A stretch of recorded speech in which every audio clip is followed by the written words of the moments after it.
Olá, tudo bem? Que Deus te abençoe. Bom dia, espero que esteja tudo bem com você. Quero compartilhar com você uma palavra de Deus.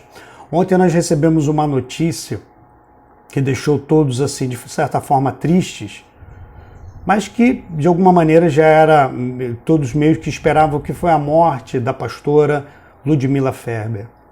Uma grande ministra de louvor, uma pessoa com uma ministração dos céus, e cremos e estendemos para a vida de todos os seus familiares o consolo do Senhor sobre a vida desses familiares, porque sabemos que a nossa irmã ela está no céu, ela está nos braços do Pai, de acordo com aquilo que nós cremos, de acordo com a promessa do Senhor. E eu queria um pouco não falar disso, mas entender que a morte nos leva há uma meditação, né? A palavra de Deus diz que preciosa é aos olhos do Senhor a morte dos seus santos, Salmo 116, versículo 15. Deus olha para isso com cuidado, né? E a Bíblia nos insta a meditar a respeito disso, porque a morte pode traduzir para nós, em nossa existência, uma meditação que mude como que nós estamos vivendo a nossa realidade. Eclesiastes capítulo 7, versículo 1 diz: a boa fama é melhor do que um bom perfume, e o dia da morte é melhor do que o dia do nascimento. Ele ainda vai dizer no versículo 2 que os vivos tomem isso em consideração. Ou seja, olha o que o autor de Eclesiastes está dizendo para a gente. Olha, quando você for meditar, considera o dia da morte, não o dia do nascimento. Leva isso em consideração. Por que ele está dizendo isso? Ora, se tem uma coisa, irmãos, que é certa e líquida, é a morte. Pode ver, uma pessoa está esperando uma criança, pode ser que ela nasça ou não. A pessoa vai escolher uma profissão, pode ser N profissões ou pode não ser nenhuma. Uma pessoa vai casar com A, com B, com C, ela ainda vai escolher, ou não vai escolher, ou vai ser solteira.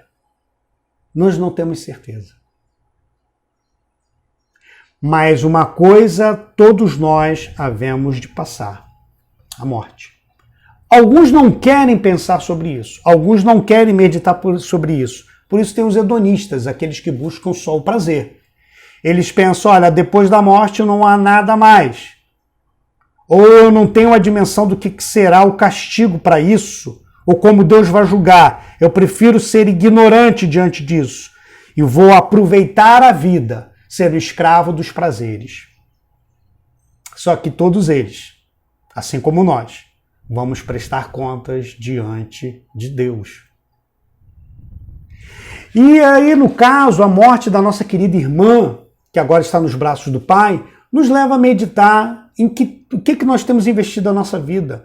Note que a partir do momento que uma pessoa tem um conhecimento de uma doença terminal, ela pode ter N reações, ela pode ter a reação de querer se entregar, ela pode ter a reação de desanimar, mas ela também pode ter uma reação de busca, de significado, de sentido, de intensidade, até que a sua vida seja levada por Deus. E isso resulta em tesouros de eternidade. Quais são as atitudes que temos tomado durante a nossa peregrinação? Em outras palavras, meu querido, onde você tem gasto o seu tempo? Em que você tem colocado a sua mente para se preocupar? Se sabemos que vamos morrer logo, começamos a descartar aquilo que não é essencial para viver somente aquilo que é essencial. Só que note, nós não sabemos. É uma ilusão.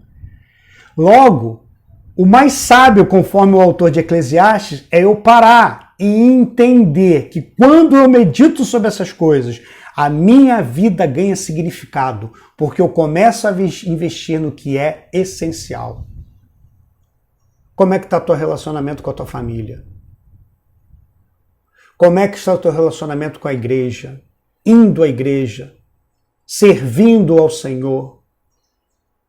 Será que você é uma pessoa que tem largado as coisas de lado investido mais tempo em si próprio ou tem aprendido a se doar, a amar o outro, a amar a Deus sobre todas as coisas? Pois é sobre isso que nós vamos prestar contas. É sobre isso que o Senhor nos insta. Você tem gasto seu tempo em quê? Em entretenimento? Você tem gasto seu tempo em quê? Em coisas que não acrescentam, em práticas que não acrescentam, em uma vida que não está sendo gerada para a eternidade? É uma pergunta.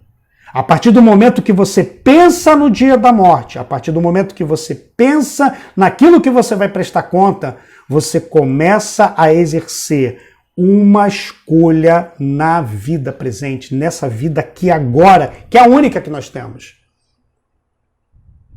Para alguns grupos religiosos existe reencarnação. Aí seria fácil demais, porque dependeria da gente.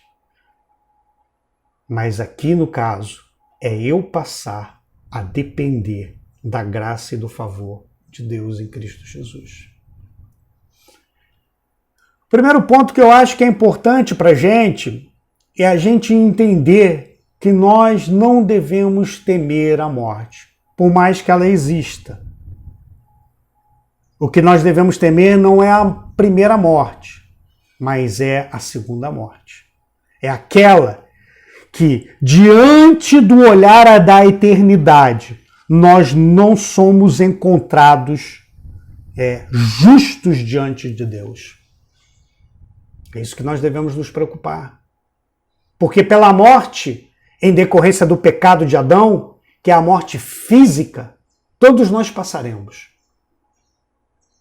Mas a segunda morte, não passamos porque estamos agarrados e debaixo das asas daquele que morreu por nós, Cristo Jesus.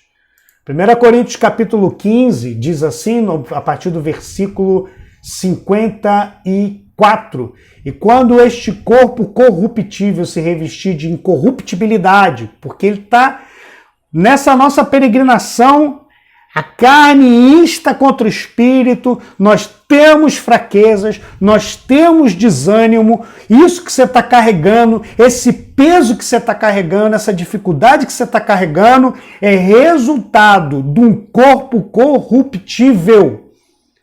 Mas uma hora você vai se revestir da incorruptibilidade, mas você precisa aprender a resistir, a ser dirigido pelo Espírito, a ser dirigido pelo poder de Deus.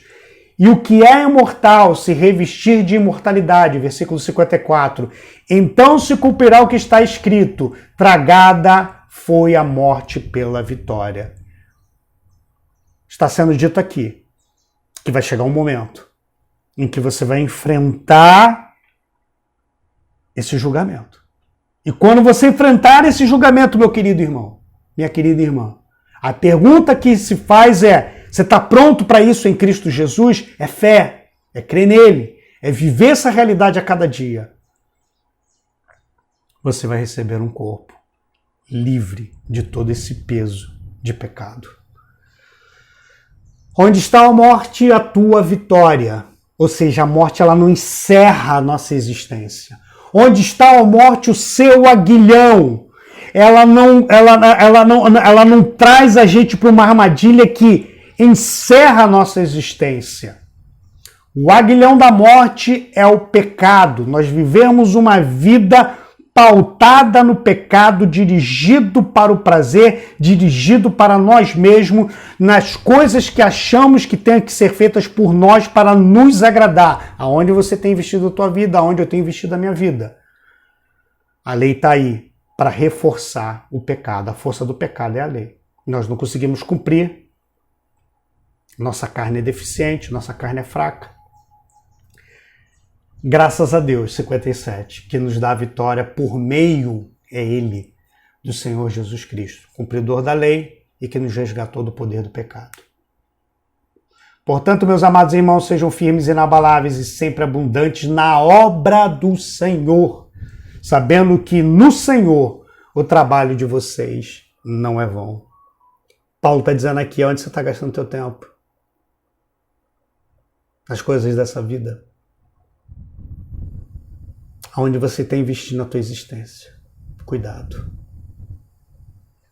Como diz Pedro, no capítulo 1, versículo 17, vivam em temor durante o tempo da peregrinação de vocês. Qual é o teu legado? O que você vai se colocar diante de Deus? Invista numa vida pautada pela graça. Que Deus te abençoe. Fique com Deus. Não se esqueça de curtir o canal, ativar o sininho, curtir o vídeo, enfim, e passar para outras pessoas, tá bom? Deus te abençoe e tenha um excelente dia.